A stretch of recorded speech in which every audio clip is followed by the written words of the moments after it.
Hi everybody. Today I am going to share with you how you can use decorative edge dies in your mini albums, such as you will see here, to create a different effect on your pages. Now, for some people, this can be really easy, but for other people, they might have no idea really where to start, or they might get frustrated with trying to do this. So what I'm going to do today is I'm going to give you some tips and tricks on how I use my dies to create my mini albums and to make them look as even as I possibly can. There are several different types of decorative edge dies. I happen to be in the process of building an album now with a set, so I'm going to show you these ones first. So this set here, I have all of my dies here and I didn't break them apart yet, so these were all connected. Now these were the two that I used for this, and I've left them together. They're actually meant to be broken apart and then you can put them together, but I left them together since these were the two that I wanted to use. Now you'll see I have some washi tape on them, and I'll show you in just a moment what I do with my washi tape.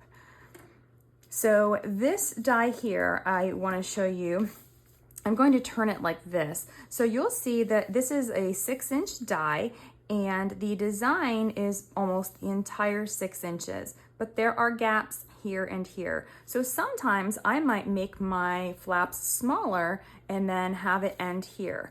I don't like to cut into this design like this because I feel like it makes it less strong whenever it's cut into. So I will purposely plan my pieces so that they end here and here. And typically on a die like this will actually be right around 4¼ inches. So on this one, it's about 4¼ inches. Some of the other ones might be 4, they might be 4½, they might be 5, but there's usually a breaking point between those pieces where you can cleanly cut that piece and still use your die. Now the other thing with this die is on the insides, I didn't want the one that had all of the cutouts. So I have used just the plain die, and it's another part of the set. It doesn't have the stitching from this one, so it's slightly different. I could have used this one, but I didn't want to break it apart, so I'm just going to be using this one. So this one, you'll see, I have used it just the smaller portion. So this is a 3 1/8 inch piece. Because there's no pieces here, I don't have to worry about where this one is cut. I just wanted the piece to fit on my paper. This is the same die here, and this is a 4¼ inch piece. So you'll see where this one, let me bring this one back in. If I had done a 4¼ inch piece, it would have gone here to here, and that design would have still been on my flap. I wouldn't have had the side cutouts, but these ones would have been fine. So one thing you want to think about when using your dies is the size of your pieces. Some of my pieces are actually a little bit larger. So this is just a little bit smaller than 6 inches. So when I was cutting, my pages are 6¼ When I was cutting my pages, if they were a little bit more than 6 inches, if I did 6¼ I just used my scissors to snip the end so that I could extend this to 6¼ There are larger dies. They're very hard to find, unfortunately. I have a set of 8-inch long dies that I will use in my larger albums, but sometimes you will have to clip those ends. So when I'm using my edge dies, the first thing I always think about is the size of the elements on my page, and I try to keep these smaller if I'm using my 6-inch dies just to make it easier. Now, one other thing that can be helpful is to think about the orientation of your die. So whenever I cut this piece, I had my die in this orientation, kind of similar to how it was here where you see this. But on some of my other albums, I have actually turned my dies upside down from how they were intended to be used, and I would use it like this. So then my pocket would have the indent going down. And a lot of times I do like the look of that. To be honest, I didn't do it on this album because the first time I did for a pocket, I did it this direction. So just keeping everything consistent, I just left this up so that in the center, it's curving up instead of curving down. So that's the nice thing about some of these dies is you can do that. You can change the orientation and it completely changes the look of the die in your album. This is another feature that I like to do in my mini albums sometimes is I will use the die on both sides of the piece. So this is the belly band, but it was a little bit more decorative than just having the straight edges. Now that uses, again, just this plain die here on both of those edges. But I'm going to show you in just a moment when we get into the cutting part how I do this to get this nice, pretty, clean look on my pieces. The first thing you want to do is make sure that you have some type of grid system to use to be able to line up your dies. Now, I normally have a glass craft mat on my desk, but I'm trying out this new silicone mat, so I don't have that grid. So I've just brought in this little tiny mat. Since my pieces are only 6 1/4 inches, I've got enough room on here. What I'm going to do, this is a 6 1/4 inch piece, or this is a 6-inch piece. I've cut this down. So I'm going to first line this up here between my 1 and my 7. If you are worried about this shifting, put a piece of washi tape on here to hold this down. Now I'm taking my dies that are nested together. If these were not nested yet and you need to nest them, like if I took these apart and I had these dies, when I go to nest them together, they're going to be like this. So this one has a slight gap because of these little burrs holding them apart. But if I were to nest them, and when I use my dies typically, they are right next to each other. So either way, you're going to be putting these down like this. You would just put them down one at a time, get them nested together, and then put a piece of washi tape on them to hold these together. But here I have my 2 dies that I'm using. I'm going to start with this center point and I'm going to line it up with the center of my page. Now you'll see there's a small piece on each side because my die isn't a true 6-inch die. Before I adhere this down, let's pretend like the washi tape isn't here yet. Once I have this point down, I'm going to take these 2 curves and I'm going to get this lined up so that the edge of my die is right on the edge of my paper. Once my die is lined up properly, I'm going to place my washi tape on here. I want it to be half on my die and partly on my paper. Now you want to make sure that you use a washi tape that's not super sticky. Washi is supposed to be a removable tape, but some of it is super sticky. If it's too sticky, blot it on your hand a couple of times to get the stickiness down and then use it. You don't want this to tear once you have used your die and you go to remove it. Now once I have this on, you want to make sure that it doesn't slide around. So if it slides at all, you're not using enough washi tape.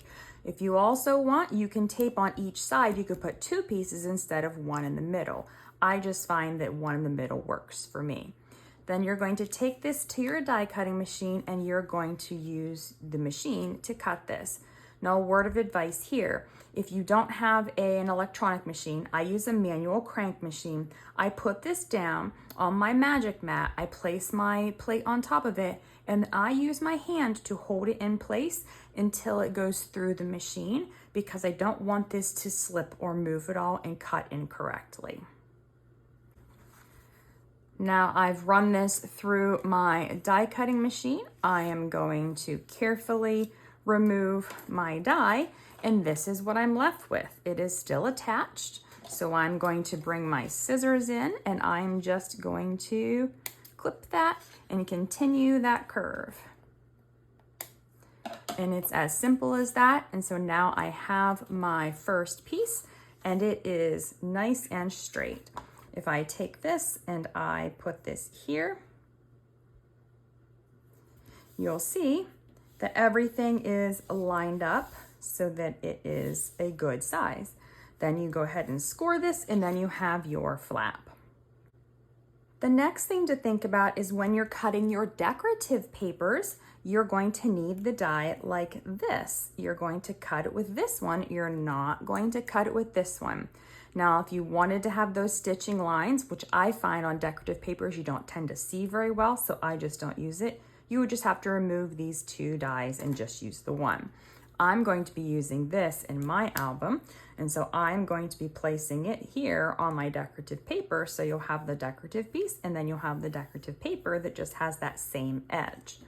Now, when I go to cut my piece, let's pretend like this is already, there is a tab on the back, so we don't need to score this. This is the size of our piece. Now, what I'm going to do is I'm going to measure from the largest part to where that goes.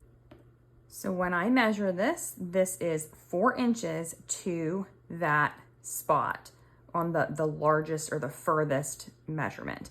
Same thing with here. This is about the same. So the point is also one of the further spots. So it is also 4 inches. So again, you have to determine where is the largest piece. Like if this stuck out more and this curve was less pronounced, this would be your furthest point. So you're always measuring from the furthest point over so that you have your piece large enough to cover appropriately. For the sake of demonstration, I'm just going to use some plain paper here. My piece is 6 inches, so I've cut my piece to 5 3/4, and it's going to be 4 inches so that it's going to get to that edge. Now I'm going to use my decorative edge die along the one edge. So I'm going to do the same thing that I did previously. Now I'm lining this up between the 1 and the 7, but because it's 5 3/4, I'm going 1/8 of an inch in from each side. I'm going to use this die here, and I'm going to put my point in the center, and then I'm going to line up my edges of these 2 curves with the edge of my paper. Once it's lined up, I will go ahead and press my washi tape down. So now it's on. You will see that there's just a little tiny bit hanging over because now the die is larger than the piece. I'm going to run this through my die cutting machine. Now this is what I get once I remove this piece. I do not need to clip my ends because that die took care of the whole entire piece. If I set this on here, you will see it is nice and straight and uniform. Bringing this piece in, when I set this piece on here,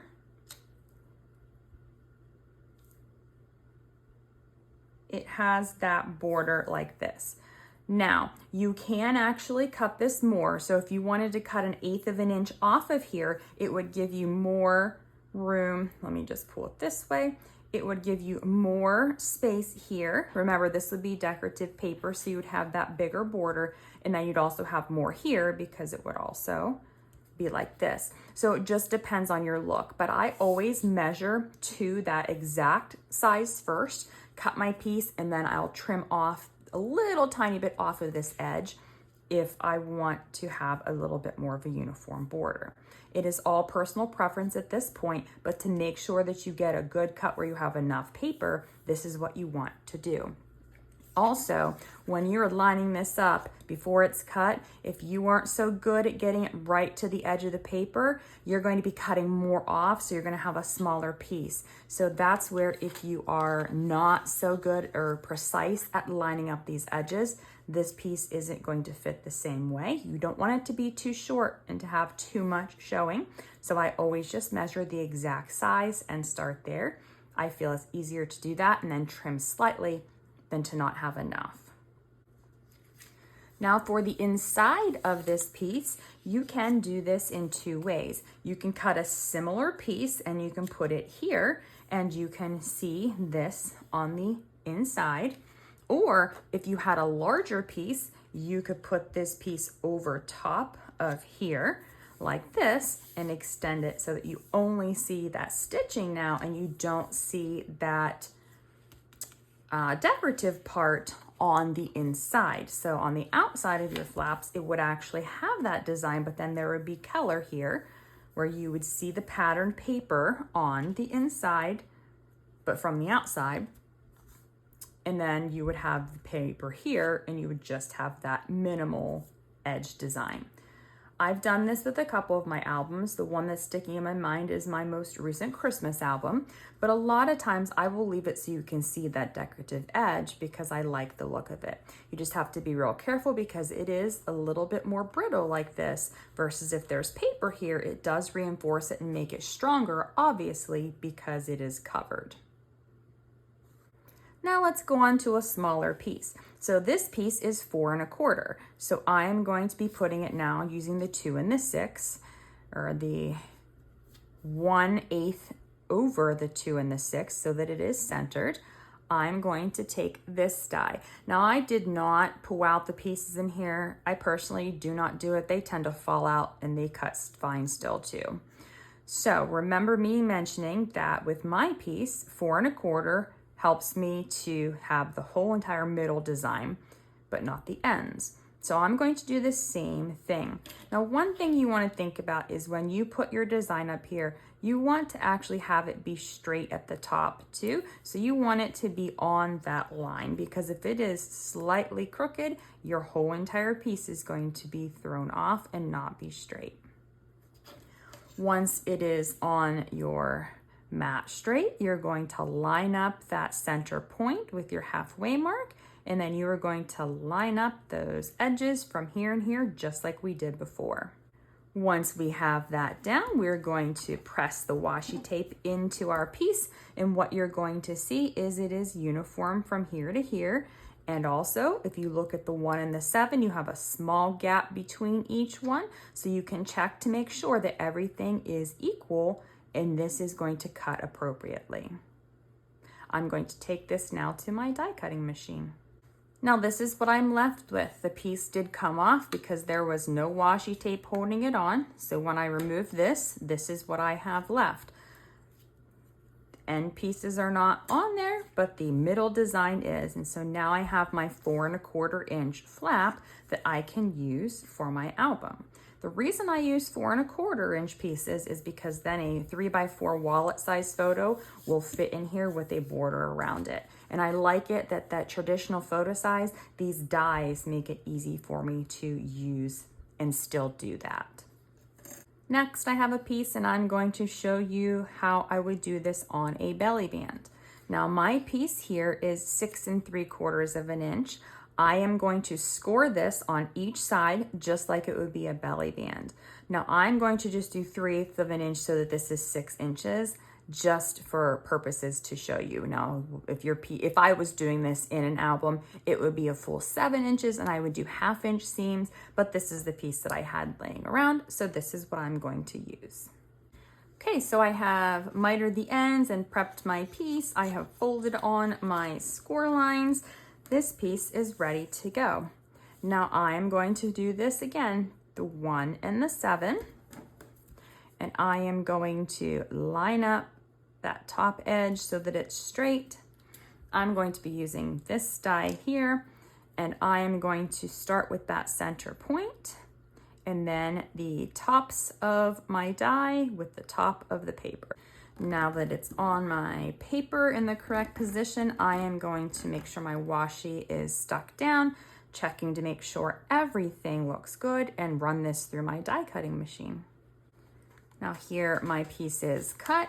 It is still attached because it is just not quite large enough to cut all the way. So I am just going to trim with my scissors here, just like that.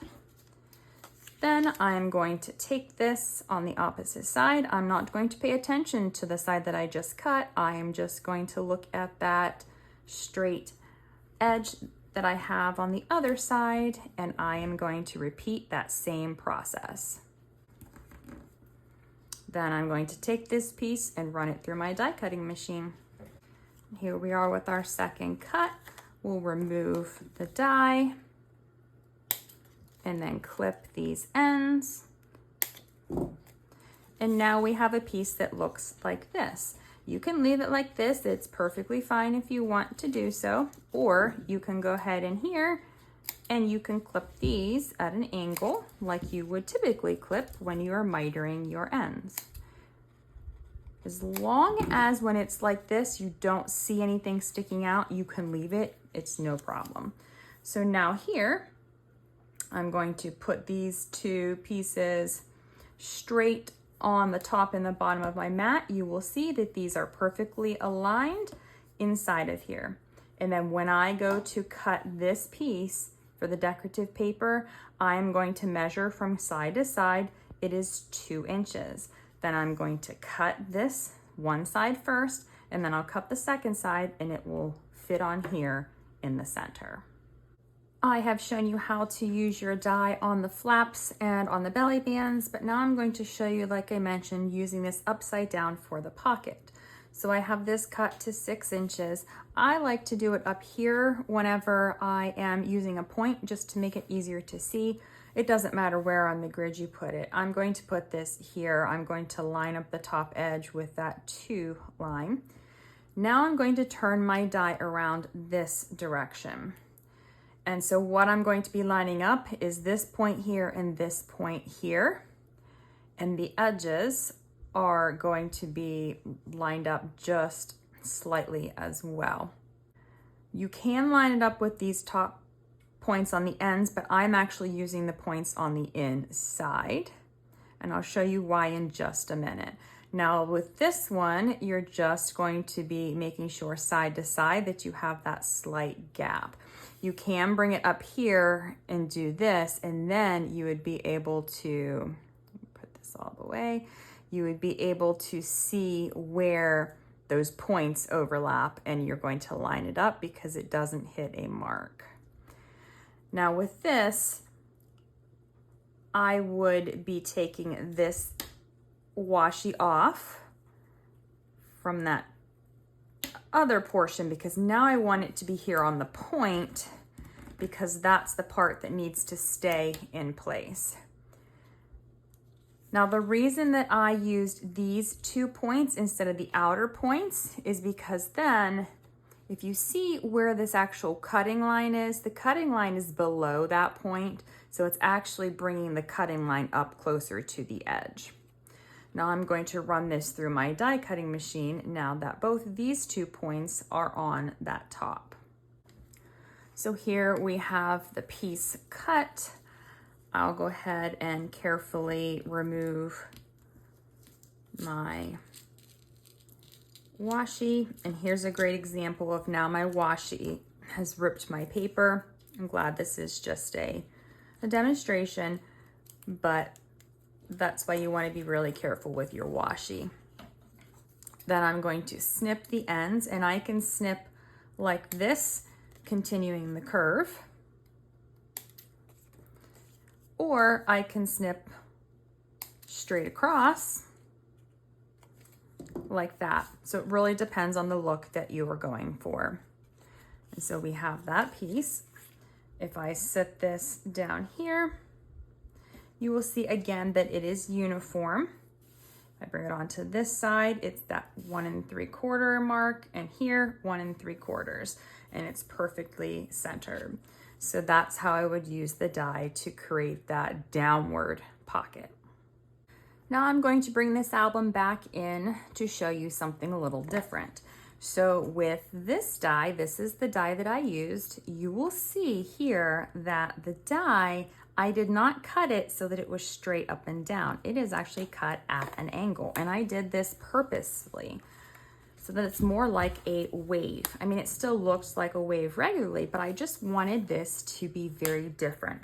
So I'm going to show you how I lined up a die so that it would cut like that. So I have this piece here.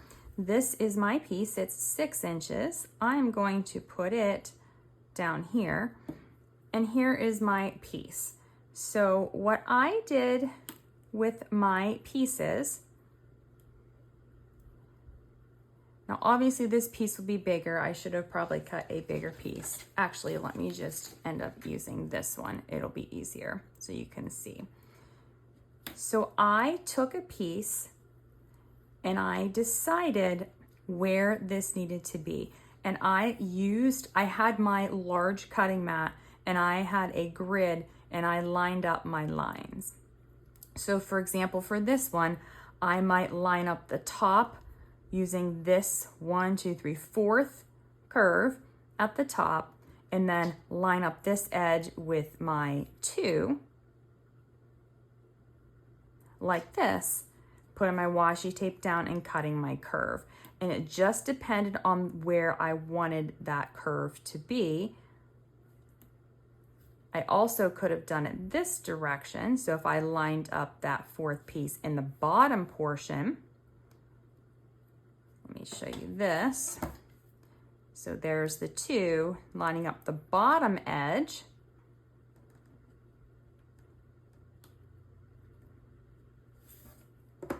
I could do it this way as well.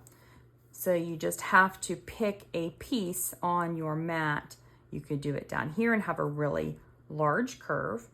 So it just depends, and you would just use that to line up your edges. So instead of having both pieces meet at the top, I could also do it this way and have the top piece meet at the top and have, so this one here, you know, is not the 4th one now, it's further in, and I would put those pieces on and that's where I would line up. So it just depends on which part of your die you choose to line up. Now, just a couple of extra tips and tricks for you. If you're using a really intricate die that has a lot of pieces in here, and when you run it through your die cutting machine, these pieces aren't falling out very easily, you want to run it through a couple of different times. Always run it through at an angle. So if this is your cutting platform, don't run your dies through like this. Turn them at an angle as much as you can. Now, obviously this piece, I could run it through like this, but I could also run it through like this. And it puts pressure differently on the die itself. That would be like this. So it would be coming at an angle. Let's say it's rolling this way. It would be coming at an angle instead of this way, having to roll through the entire thing. So that's a trick I learned, tends to work pretty well. And I will run it through a couple of times. This one, I just make one pass back and forth and it's fine. But sometimes those intricate dies, especially with the curved pieces, they don't always fall out very easily. So I might run it through 2 times each direction. If you're still struggling to get these pieces out, once you have your piece down and you have your die down, before you put your platform down, put a piece of scrap paper or a piece of thinner cardstock or a piece of cardboard, whatever you need to whatever thickness. I always start thin and then add more, but you want to put it on top of your pieces and then put your plate down and run it through. That little extra thickness, it might not seem very big, but it actually can change how your dies cut. So it acts as a shim and it can help to remove some of those pieces. And I've done that sometimes and found it very helpful. One of the other things to think about, I will hopefully be able to see, you'll hopefully be able to see this down here. In the actual paper itself, there is some marking, and that is because on my magic mat for my cutting machine, I have lots of lines from my previous cuts, and so you will see that because this is smashing into that. It's almost embossing that paper on this backside. So you want to be really careful. And one of the things you can do is to obviously use a new magic mat or a new platform or a new cutting plate, but that can be really hard and not really the easiest thing to do. I will sometimes make sure to scrape off as much as I possibly can so that it's not quite as noticeable. And also I've noticed that when I've cut these, my little pieces are stuck to my platform. I don't tend to scrape them off after every time, but eventually you will notice on some of your cuts on the inside, none of these ones have it, you will see pieces of the paper that are stuck there. Again, it's just embossing those shapes. So none of these pieces have it because it's not that bad. But if you have too many of these little pieces on your platform, just scrape them off and start again with the new platform. That way you don't see a lot of it. You will be covering this with your decorative paper, obviously, but in here you will see this. So when I put this piece here, if I'm not covering that, I am going to see some of that indentation And I don't think it's super noticeable, so no one's going to get in there with a magnifying glass and notice it. But I notice it, and it can be more noticeable on certain colors of paper, so just something to think about. I hope you have found some of these tips and tricks to be helpful for you in using your border dies in your mini albums and also in other projects. If you have any additional tips or tricks that I haven't mentioned, I would love for you to leave them in the comments below. Or if you have questions that I didn't answer, I would love to be able to help you to answer some of those too. So feel free to leave a comment and I will do my best to answer any of those other questions. Thank you so much for watching and have a great day.